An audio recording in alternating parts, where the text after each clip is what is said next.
Hello everybody, welcome to Admit Physics by your own video channel. In today's video also we are going to solve a multiple choice question from the chapter Properties of Matter. This is question number 12 for this chapter. Okay. This question has been asked in the NEET examination in the year 2020. Of course, very simple question. A wire of length capital L, area of cross section A capital A is hanging from a fixed support. The length of the wire changes to L1 when mass M is suspended from its free end. The expression for Young's modulus is what? Option 1, mgl divided by AL1. mgl divided by A into L1 minus M. mgl1 divided by A into L1 minus M. Then mg into L1 minus L divided by AL. So these are all the four options given. So you know the formula for Young's modulus, Y is equal to linear stress by linear strain. Any sort of stress is given by the formula force by area, that is F divided by A. So it is stress divided by linear strain. What is linear strain?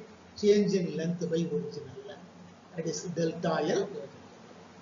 So this delta L by L in the denominator, so we can invert it and multiply with L by A. Is it not? So when you invert this delta L by L, you will get F divided by A into L by delta L. Is it not? L by delta L. So that means what? After simplification, it becomes FL divided by A into delta L. This is equation. What is F, sir? Force applied.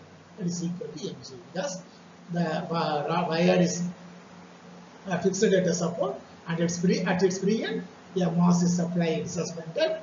Due to this application of mass, the length changes. Is it not? So F is equal to mg. What is A? Area of cross section, FA. What is L? Length of the wire. What is delta L? Change in length. What is change? This change in length is given by L1 minus L. How it comes to, sir? The wire of length L, this is the original length. And if the wire changes to L1, so L1 minus L will give you the change in length. Is it not? Now you just simply substitute the value of delta L, that is L1 minus L, in equation 1. Y is equal to FL. Instead of L, put mg. Y is equal to FL means mg into L divided by A into L, instead of delta L, L1 minus L. So Y is equal to mgl divided by A into L1 minus L. Option 2, mgl divided by A into L minus L. So this is the expression for Young's modulus. Option 2 is the right answer. Anyway, it's a very simple problem, but however it has been asked in the NEET examinations. So we have discussed this question in our channel. Okay. So in the next video also we will discuss a multiple choice question and the same chapter, properties of matter. After that, we will go to some other chapter. So till the next video is ready, thank you one more time. Okay.